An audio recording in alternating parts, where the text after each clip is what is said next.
All right, guys, welcome back to Burt's Basics. So today we are going to be doing branches of the aorta. Now we've already done the blood flow. We talked about how the aorta is going to carry the blood to my entire body, and that's called your systemic circuit. But we never actually took apart the branches or the pieces of the aorta. So let's go ahead and do our best on knocking that out. So here we go. So here's the problem that I have.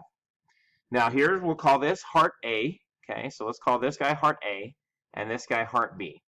And remember, we're focusing on the aorta. So just look at the aorta and you can see why teaching anatomy is so difficult.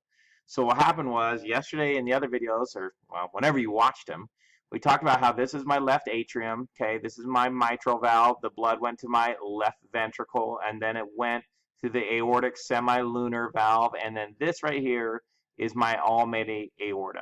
Now today we are going to talk about 1, 2, 3, the three major blood vessels coming off him here. But look closely at him. Here he comes. So he's traveling. And then where does he go? Do you see why I hate some anatomy diagrams? It looks like he just disappears behind the heart. This one is better because it's sneaky, sneaky, sneaky. So over here, you have the same thing you did before, right? Over here, you have your aorta here. Same thing. We're going to talk about 1, 2, and 3 here in a second. But then you can see the aorta continues, and shoots downward, and lo and behold, there he is right there. Do you see how over here, where in the crap is my aorta? So when you guys are looking at diagrams, you got to make sure you get a diagram that's actually somewhat specific and somewhat accurate, because sometimes they're a little bit weird. So from now on, for the rest of your careers, I want you to see aorta like this, okay? Aorta is monstrous. He is gigantic. He is huge. And I like to teach him as a gigantic candy cane. Okay, sorry about my sound effects. Whenever I draw, I feel like I have to make sound effects. Hey, that's a pretty good candy cane. There's your aorta. The aorta is broken off into sections 1, 2, and 3. Now, these are not the blood vessels coming up here. We have blood vessels coming off the aorta, but if you notice, they're always coming off the top part. So what I want you to do is I want you to know the different parts and names of the aorta. And this isn't too bad because a lot of times they're just named after the direction. So this is my part of my aorta going up. So we call that the ascending aorta. Well, if that is my ascending aorta, what are we going to call this part that goes down? Well, how about we call him the descending aorta? Remember, this is still the aorta. It's just different parts of the aorta. And this part where it curves, right here where all the blood vessels are coming off like a princess tiara, we call that the aortic arch. That's an R, okay? Those are the three parts of the aorta. So if I go back a slide, do you see it right there? Come on down here. This is your descending aorta, okay?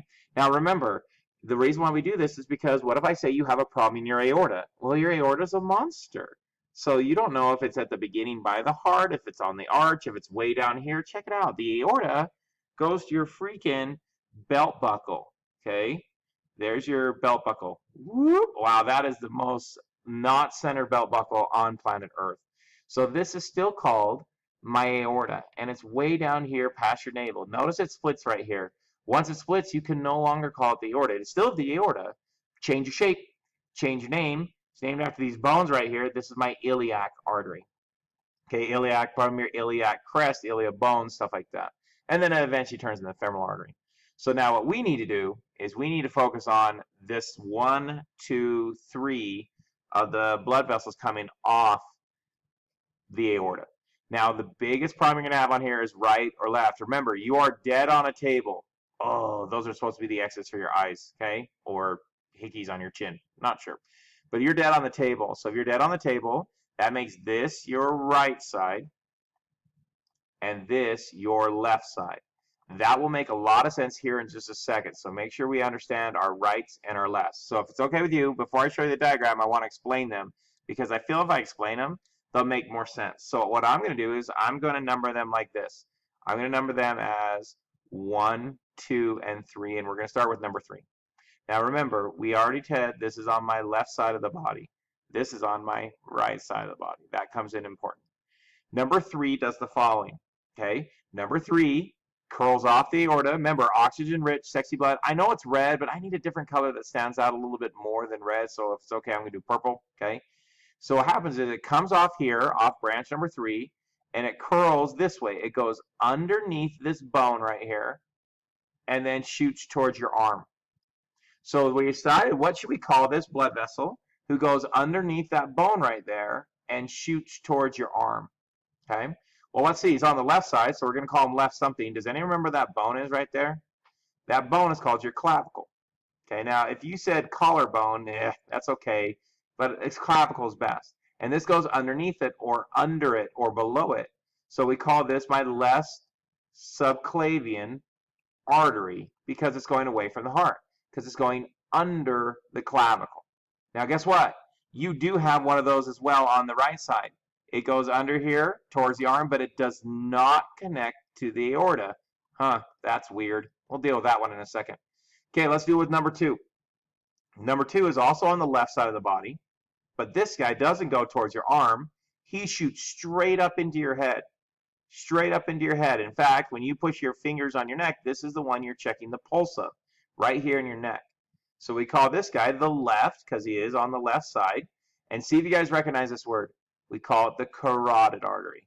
Carotid. I'll show you real text here in a second, so if you can't read my writing, don't worry. That's called your carotid.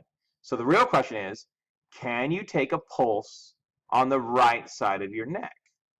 And the answer is, yeah, you can. Because guess what? You have a right carotid as well. But it doesn't attach to the aorta. Huh, that's weird. Okay? The reason why this drives people insane is because everyone wants to draw the aorta like this. Now I have to go back to red. Everyone wants to draw it like this. Ascending aorta, arch, descending, right? It would be so much easier if there was 4. If there was 4 guys coming out of the arch, this would be my subclavian, subclavian, carotid, carotid. This would be my rights, these would be my lefts. But guess what? It's not that way. They don't have 2 over here.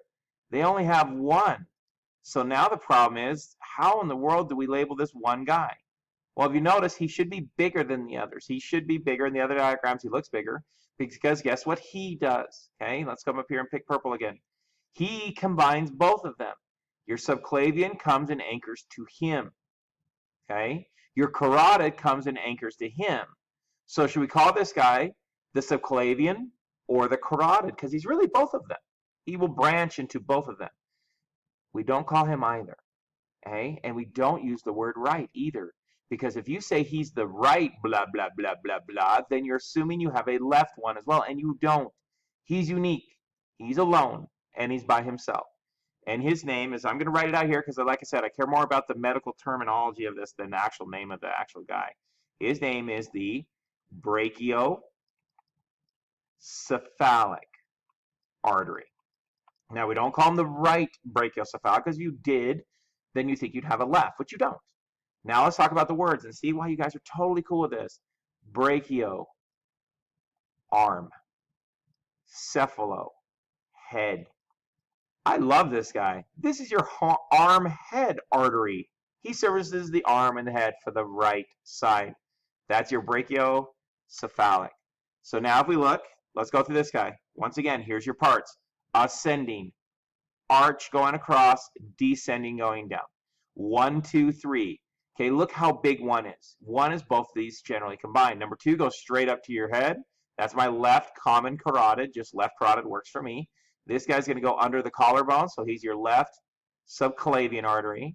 And this guy is going to connect to both your subclavian and your carotid, but he gets his own unique name, and he's the almighty, let's write it again, brachio, which is arm, cephalic, which is head. He's your brachiocephalic artery, okay? Now, if you didn't write those down, here we go. So let's start them again. This is my left carotid, okay? So if we, or sorry, left subclavian. So if we look, there's my left subclavian. The one shooting straight up is my left common carotid. The one who's going to branch into my right common carotid and my right subclavian, but I only have one of these guys. His name is the brachiocephalic. Brachiocephalic. Now, I'm going to lie to you here, but I think this might work. A lot of people are like, don't erase the ink. Well, just rewind the video, okay? A lot of people are like, why do we even have them? And the best theory that I've heard, that I've been taught, is this. Ready?